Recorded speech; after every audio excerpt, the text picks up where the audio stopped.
class, my name's Chris. I'm here to talk to you guys today about Part 2, Chapters 4 and 5 out of your textbook. Both of these chapters have a connection to Lombroso's earlier biological theory on crime, in which they stated that criminals were less evolved than non-criminals were, and that they were considered primitive and savage and even looked that way.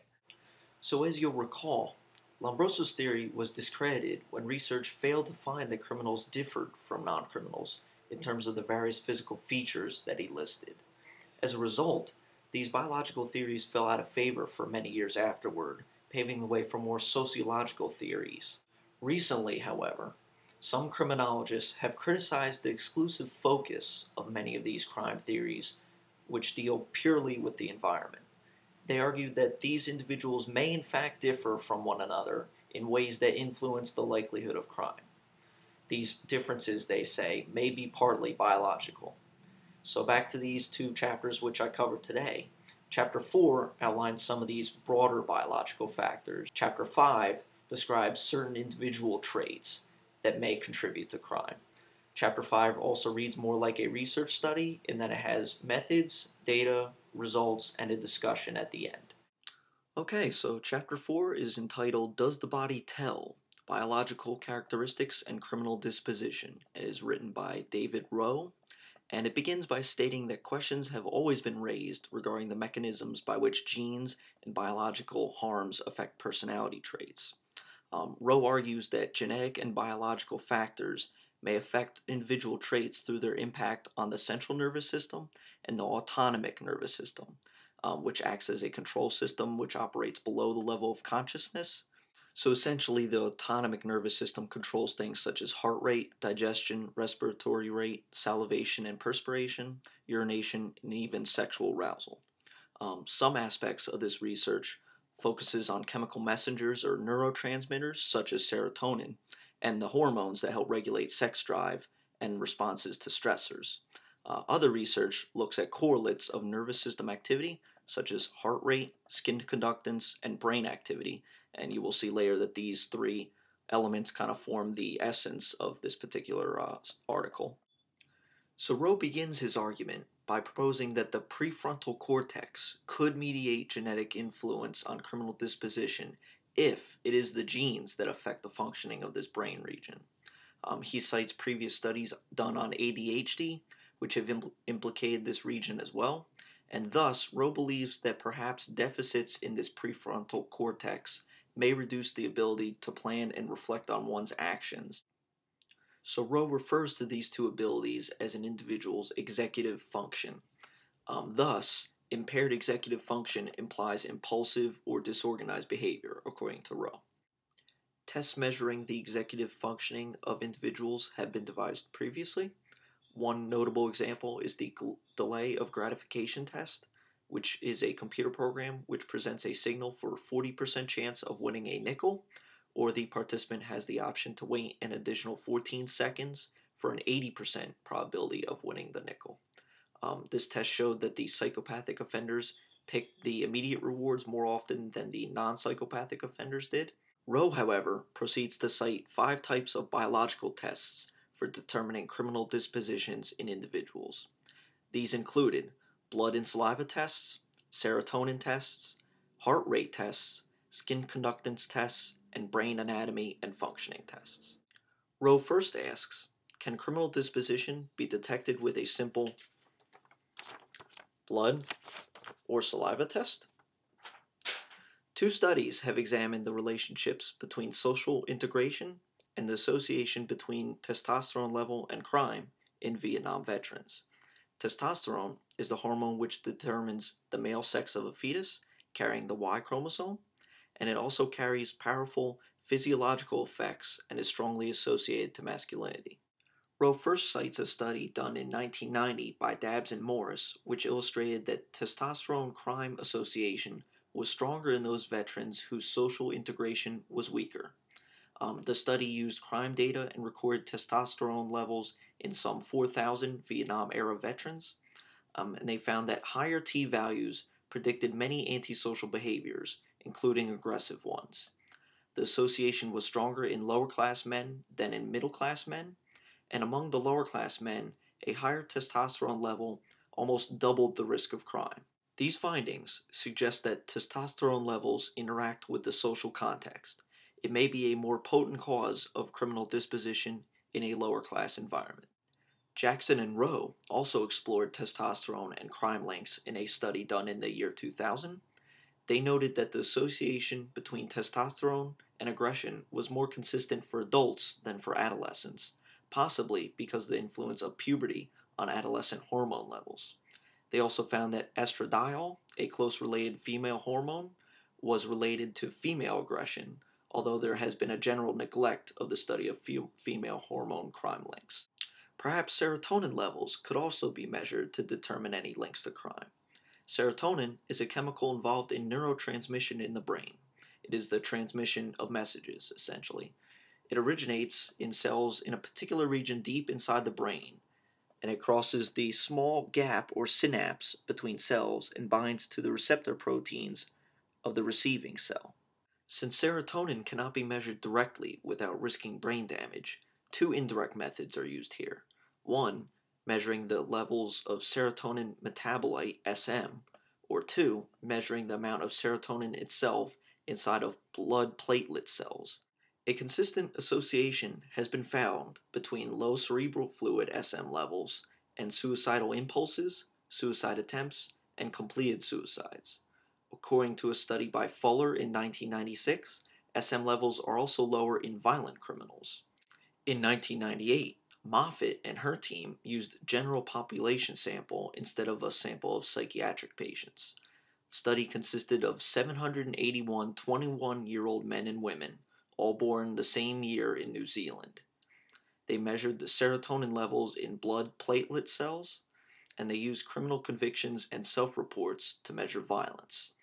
In males, higher levels of platelet serotonin were found to be associated with violence. This also held up under various statistical controls. The finding goes in opposition to the way the popular antidepressant drug Prozac works. The drug relieves depression partly by increasing the availability of serotonin in the synapses between cells. Although this is an oversimplification of the way Prozac works, and it only applies for depression, it is interesting to note the differing perspectives on the role that serotonin plays in cognitive behavior. The activity of the heart may also have a connection to criminal disposition. The brain determines heart rate through the nervous system. Heart rate depends on the balance of the activity of the sympathetic and parasympathetic nervous systems. The sympathetic increases it, while the parasympathetic decreases heart rate. For example, stimuli that grab your attention will at first accelerate your heart rate. This is your body's attempt at reorienting itself. Mike, stop the car! Stop the car right now! Get up here! Yeah. Oh my God!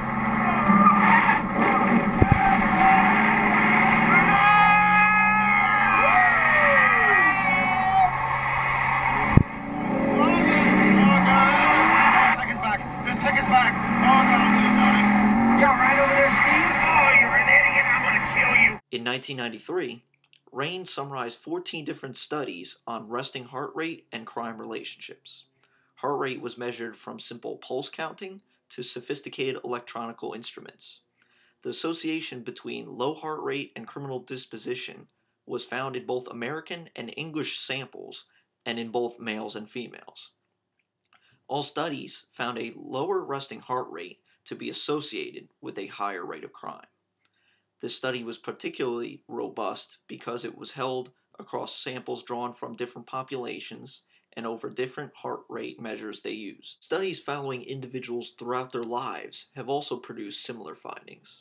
In 1997, Rain conducted another study which examined the association between heart rate in children 3 years of age on the island of Mauritius and the same children's antisocial behaviors at age 11.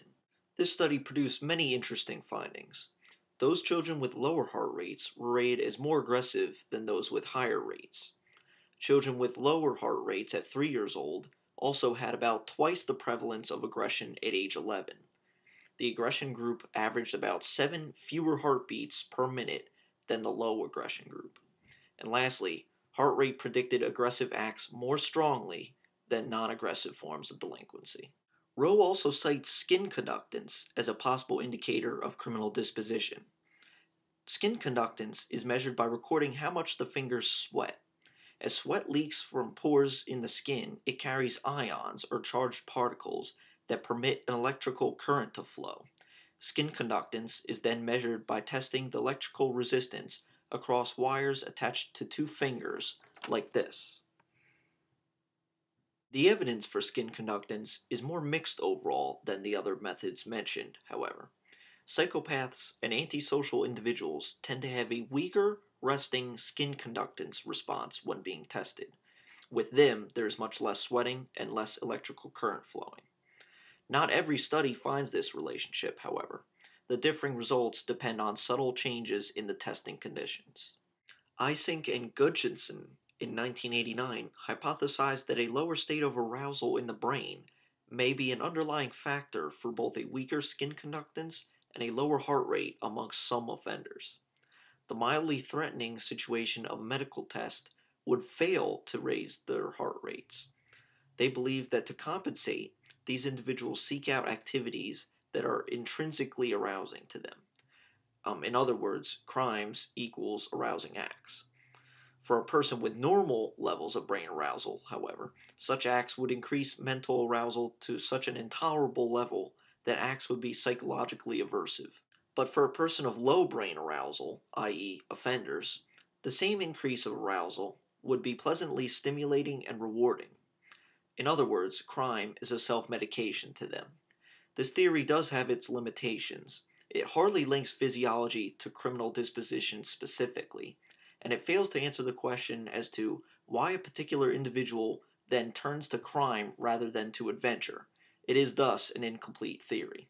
Recent technological advances have made it possible to explore the links between brain activity and criminal disposition. Position emission tomography, or PET scanning, shows which part of the brain is most active during cognitive tasks. Here's what a PET scan looks like. Rain and his team explored this relationship for over a decade. Their general finding was that the prefrontal lobes, most involved in higher thought processes, emotions, and thought, may malfunction in the brain of a criminally inclined individual. In their 1993 study, their sample included 22 California murderers, 20 being male and 2 female, using PET scans to observe the mental processes occurring.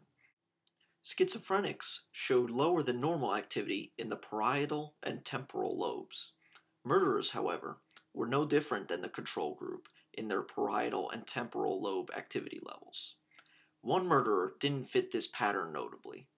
He was a serial killer with 45 victims, and Rain speculated that he had planned his murders meticulously or he would have been caught earlier. Thus, he needed and had normal prefrontal activity to carry out such heinous crimes. Rain, Bushbaum, and Lacasse in 1997 replicated these findings with about twice the number of murderers and controls used.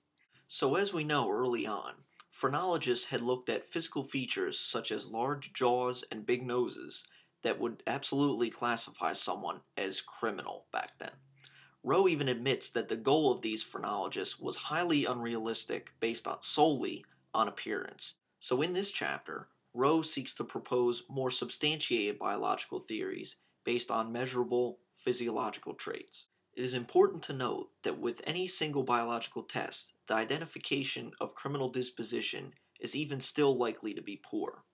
However, Rain and his colleagues in 2000 also tested their subjects' heart rate and skin conductance levels at the same time, finding that they could predict antisocial personality disorder with a whopping 77% accuracy, which represented a 27% improvement over guessing. This shows that with a set of biological measures, the identification can be improved, but it is still far from perfect. So Chapter 5 is entitled Personality and Crime. Are Some People Crime Prone?, which is authored by Caspi, Moffat, Silva, and others. This chapter begins by stating that researchers in the criminal justice realm do not propose that biological factors lead directly to crime, but rather that in conjunction with environmental factors, they lead to traits that are conducive to crime. The authors argue that there are three distinct personality super traits, which include constraint, negative emotionality, and positive emotionality, with each being composed of specific traits that may have relationships with crime and delinquency. Critics of previous studies trying to link personality to crime have raised issues with measurements of personality, delinquency, as well as sampling. So Caspi and his colleagues sought to overcome these problems in several different ways. They measured a more comprehensive set of personality traits than in the past, and took extra care to not employ identical items on both the delinquency and personality questionnaires, as in previous studies. They also utilized multiple measures, including police and court records, self-reports, and reports from independent informants, such as teachers and parents, to collect delinquency data. The authors surveyed two different age cohorts with varying levels of criminal involvement, which did not limit their population to a select minority of offenders, as previous studies had used incarcerated populations only. The article cites two different studies which were conducted to test this link between personality and crime. The first study was a longitudinal study that examined a group of 862 New Zealand youth since birth, a group which included both males and females. At the age of 18, they were given a personality inventory self-report, a multidimensional personality questionnaire, or MPQ, which measured individual differences in several personality dimensions, which at a higher level constituted the three super traits I previously discussed. Constraint was measured using harm avoidance and control scales. Negative emotionality was obtained using aggression, alienation, and stress reaction scales, while positive emotionality was measured using achievement, well-being, and social closeness scales. This report also gathered information about the subject's delinquency using self-reports, informant reports, and official records. Among both males and females, constraint and negative emotionality both emerged as robust correlates of delinquent behavior across the three different data sources. To further persuade criminologists of these links, the researchers examined higher-order personality scores of three groups of subjects: those admitting to multiple index offenses in the past year, those identified in court records as repeat offenders, and those convicted for violent offenses.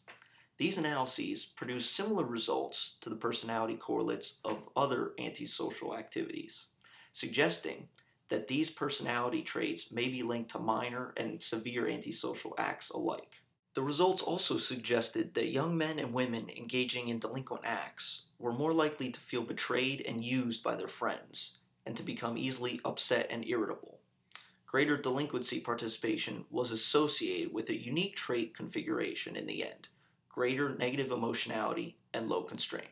Now, this first study reported mostly on white adolescents who lived in a mid-sized city with little social decay in comparison to America's largest cities. This did raise some generalizability issues, and thus they conducted a second study focusing on a diverse group of 12 to 13-year-old boys in Pittsburgh, allowing comparison between ethnicities. The boys' caregivers were given the common language version of the California Child Q sort, otherwise known as the CCQ, which is essentially a language simplified version of the MPQ. It contains 100 statements written on individual note cards that describe a wide range of personality attributes. Some examples of these statements include "he plans ahead," or "the child tries to see what they can get away with," etc. And it was the caregiver's task to sort these items into 9 categories along a continuum ranging from most like this boy to most unlike this boy. Now, this assessed personality characteristics in relation to crime by computing the correlations between the CCQ measures of the 3 super traits with measures of delinquency, again finding that constraint and negative emotionality emerged as robust correlates of delinquency among both black and white adolescents. This suggested that delinquent adolescents were prone to respond to frustrating events with strong negative emotions.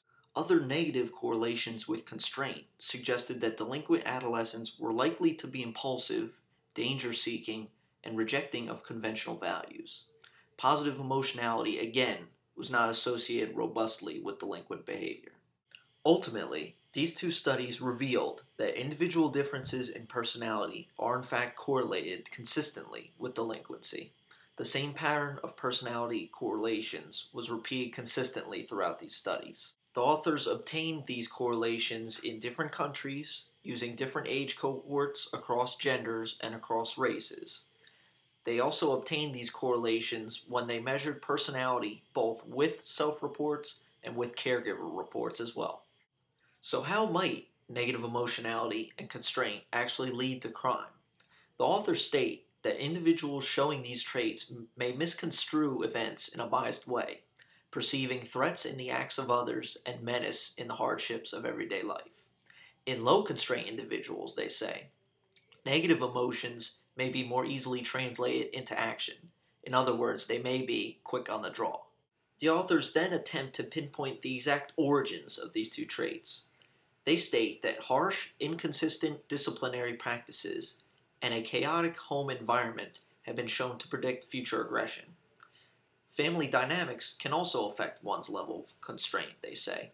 Parental conflict has been found to predict children's constraint measures at the age of 18. Therefore, when children grow and learn in a detrimental family environment, where the parent-child interactions are often harsh and inconsistent, personalities which are low in constraint and high in negative emotionality may develop. Ultimately, there may be neurobiological connections to these traits. Abnormally low levels of metabolite byproduct from serotonin have been found in spinal fluid of prison inmates whose offense history is habitually violent and impulsive. Additionally, the theories linking personality traits to the primary neurotransmitters in the brain also may have important implications for research on the link between crime and genetics, as previously discussed in Chapter 4. And I conclude by citing an earlier study done by Gottfredson and Hershey in 1990, in which they suggested that individual differences in self-control predispose some people to take on criminal behavior. Now, Casby's findings appear to somewhat support this theory, but they also suggest that it is a bit oversimplified. But rather, his team proposes that crime proneness is defined by a multitude of psychological components, rather than a single tendency, like impulsivity, as Gottfredson and Hershey first believed. Woo-hoo!